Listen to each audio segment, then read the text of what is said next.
बॉलिवूड दिग्दर्शक रोहित शेट्टी याच्या मुंबईतील घराबाहेर गोळीबाराची घटना घडली। एकामागून एक अशा 4 ते 5 गोळ्या फायर करण्यात आल्या। या प्रकरणाचा तपास सुरू असतानाच या गोळीबाराच्या घटनेचं लॉरेन्स बिश्नोई कनेक्शन समोर आले। बाबा सिद्दीकी यांच्या हत्येच्या प्रकरणामध्ये आरोपी असलेला आणि लॉरेन्स बिश्नोई गँगचा सदस्य शुभम लोणकर यानं रोहित शेट्टीच्या घरावरील गोळीबाराच्या हल्ल्याची जबाबदारी स्वीकारली आहे। नेमकं त्याने आपल्या पोस्टमध्ये काय घडलं आणि या गोळीबार करण्यामागचं नेमकं कारण काय पाहूयात व्हिडिओच्या माध्यमातून।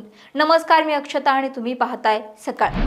31 जानेवारीला रात्री पहाटे 3 वाजण्याच्या सुमारास अज्ञात हल्लेखोरांनी बॉलिवूड दिग्दर्शक रोहित शेट्टीच्या मुंबईतील घरावरती गोळीबार केला। 4 ते 5 गोळ्या झाडल्या गेल्या आणि या गोळीबाराचा एक सीसीटीव्ही देखील आता समोर येतोय, ज्यात एक आरोपी रोहित शेट्टीच्या घराबाहेर असल्याचं पाहायला मिळतोय। या गोळीबारात एक गोळी घराच्या जिम एरियाच्या काचेच्या बाल्कनीला लागली आहे।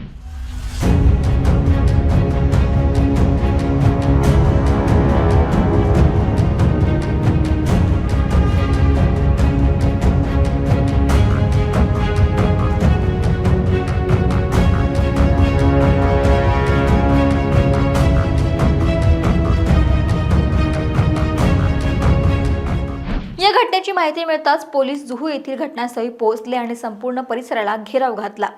फॉरेन्सिक टीमही या ठिकाणी पोहोचली आणि या प्रकरणाचा तपास सुरू केला। या प्रकरणी पोलिसांनी 4 ते 5 संशयितांना ताब्यातही घेतलं। मुंबईत झालेल्या या गोळीबार प्रकरणातील संशयित हे पुण्यातील असल्याचं समोर आलं। यात अमन आनंद मरोठे, आदित्य ज्ञानेश्वर गायकी हे दोघे कर्वेनगरला राहतात। सिद्धार्थ दीपक यनपुरे आणि समर्थ शिवशरण पोमाजी जे धायरेचे आहेत, तर स्वप्नील बंधू सकट हे सगळेच आरोपी पुण्यातील आहेत आणि सगळेच बिश्नोई गँगशी कनेक्टेड असल्याचं समजतंय। या सगळ्या प्रकरणाचा तपास सुरू असतानाच बाबा सिद्दीकी यांच्या हत्येच्या प्रकरणामध्ये आरोपी असलेला शुभम लोणकर यानं रोहित शेट्टीच्या घरावरील गोळीबाराच्या हल्ल्याची जबाबदारी स्वीकारली। दिग्दर्शक रोहित शेट्टीच्या घराबाहेर झालेल्या गोळीबाराची जबाबदारी स्वीकारणारी एक पोस्ट लॉरेन्स बिश्नोई टोळीतील शुभम लोणकर या सदस्यानं स्वीकारली आहे। शुभम लोणकर आरजू बिश्नोई या नावाच्या अकाउंटवरून पोस्ट ही करण्यात आली आणि त्याच्यामध्ये मुंबईतील दिग्दर्शक रोहित शेट्टीच्या घरावर झालेल्या गोळीबाराची जबाबदारी स्वीकारण्यात आली। आता हा शुभम लोणकर नेमका कोण आहे ते आधी पाहूयात। राष्ट्रवादीचे नेते बाबा सिद्दीकी यांच्या हत्येची आणि आता रोहित शेट्टीच्या घराबाहेर झालेल्या गोळीबाराची जबाबदारी स्वीकारणारा शुभम लोणकर हा मूळ अकोला जिल्ह्यातील अकोट तालुक्यातील नेहोरी गावचा रहिवासी आहे। याआधी शुभम लोणकर याच्यावरती अकोला पोलिसांनी कारवाई करत तब्बल 3 पिस्तुलांसह काही जिवंत कारतूस त्याच्याकडून जप्त केल्या होत्या।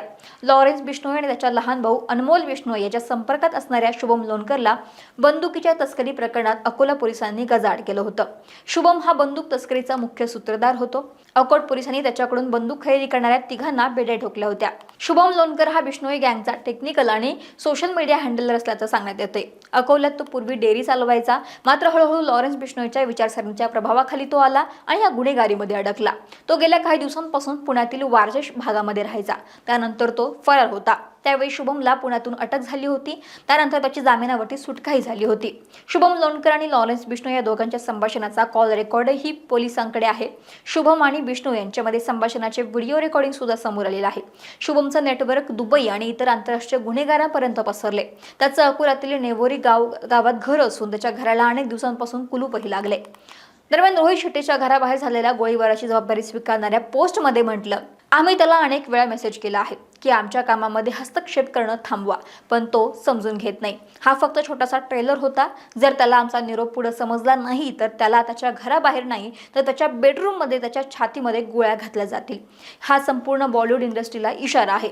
पुढे लिहित म्हटलं की वेळेत सुधार नाही तर तुझे खूप हाल होतील। बाबा सिद्दीकीपेक्षाही वाईट हाल करू। आम्ही ज्यांना फोन केला आहे, वेळेत सुधारा नाही तर तुम्हाला लपण्याची जागा कमी पडेल। तू आणि आमचे सर्व शत्रू तयार राहा, लवकरच भेटू, अशा आशयाची धमकी या पोस्टमध्ये देण्यात आली आहे। दरम्यान राष्ट्रवादी काँग्रेस अजित पवार गटाचे नेते बाबा सिद्दीकी यांची हत्या मुंबईमध्ये गोळ्या झाडून करण्यात आली होती। त्यानंतर लॉरेन्स बिश्नोई गँगनं त्यांच्या हत्येची जबाबदारी स्वीकारली होती आणि त्यावेळी सुद्धा शुभम लोणकर यानंच ही पोस्ट दाखवून या हत्येची जबाबदारी स्वीकारली होती। त्यानंतर 2025 मध्ये सलमान खानच्या घरावर झालेल्या गोळीबारानंतर बॉलिवूड संपूर्ण हादरलं होतं। तेव्हा सुद्धा लॉरेन्स बिश्नोई कनेक्शन हे समोर आलं होतं आणि त्यानंतर आता रोहित शेट्टीच्या घरावरील गोळीबाराची झाल्याची घटना आणि त्याची जबाबदारी लॉरेन्स बिश्नोई गँगने स्वीकारली। त्यामुळे आता या प्रकरणामध्ये पुढे काय होतंय, नेमकं रोहित शेट्टी आणि लॉरेन्स बिश्नोई यांच्या गँगचा वाद काय आहे, हे सगळं पाहणं तितकंच महत्त्वाचं ठरेल। महाराष्ट्रातील सर्व बातम्यांचे विश्वासार्ह व्यासपीठ. सकाळच्या सर्व सोशल मीडिया प्लॅटफॉर्मला लाईक, फॉलो आणि सबस्क्राईब करा. तसंच सर्व नोटिफिकेशनसाठी बेल आयकॉन प्रेस करायला विसरू नका.